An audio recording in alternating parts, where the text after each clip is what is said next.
তো তোমরা সবাই জানো এটা কি। আজকে আমি বকলি রান্না করব। বকলি আলু আমি হালকা সেদ্ধ করে নেব, বেশি সেদ্ধ করব না, বেশি সেদ্ধ হলে ভাজতে গেলে ভেঙে যায়। হালকা একটু সেদ্ধ করে নেব। মাছগুলো আমি কেটে কুটে ধুয়ে লবণ হলুদ মাখিয়ে রেখেছি। এখন আমি মশলা হিসাবে নেব লঙ্কা, আদা আর জিরা।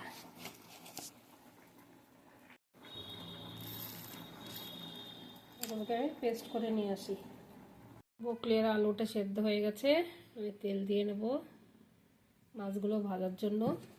মাছগুলো যখনই ভাজবো তেলের মধ্যে কিছুটা আমি নুন দিয়ে দেবো, তাহলে মাছটা কড়াইতে লেগে যায় না।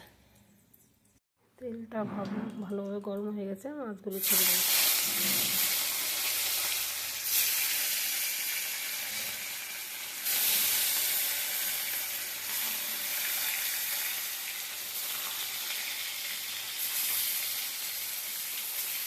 গ্যাসটা কমিয়ে আলতোভাবে ভাজবো। আমার লাল লাল করে ভাজা হয়ে গেছে, এখন আমি তুলে নেবো। আর আলুগুলো ভাজা হয়ে গেছে, কাতলা মাছটাও ভাজা হয়ে গেছে।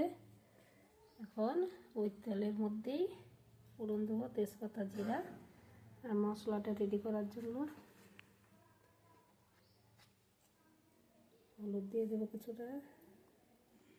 এটা চলে এসছে, মশলাটা আমি দিয়ে দেবো।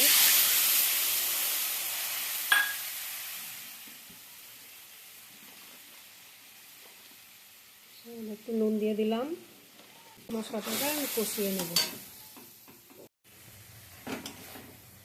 মশলাটা আমার কষানো হয়ে গেছে, এখন আমি এগুলো তুলে দেবো। বকলির আলুটা ভালো করে একটু কষিয়ে নিয়ে জল দিয়ে দেবো। মোটামুটি সিদ্ধ হয়ে গেছে, সেই অনুপাতে আমি জলটা দেবো।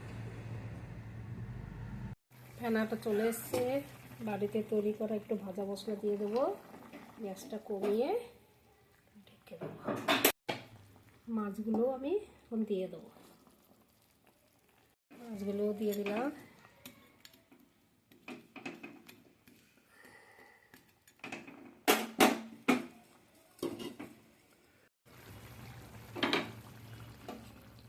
মাছের ঝোলটা আমার হয়ে গেছে,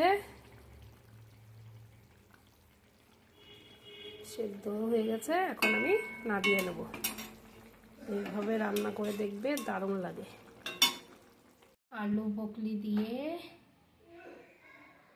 কাতলা মাছের ঝোল গরম গরম ভাতের সাথে জাস্ট জমে যাবে।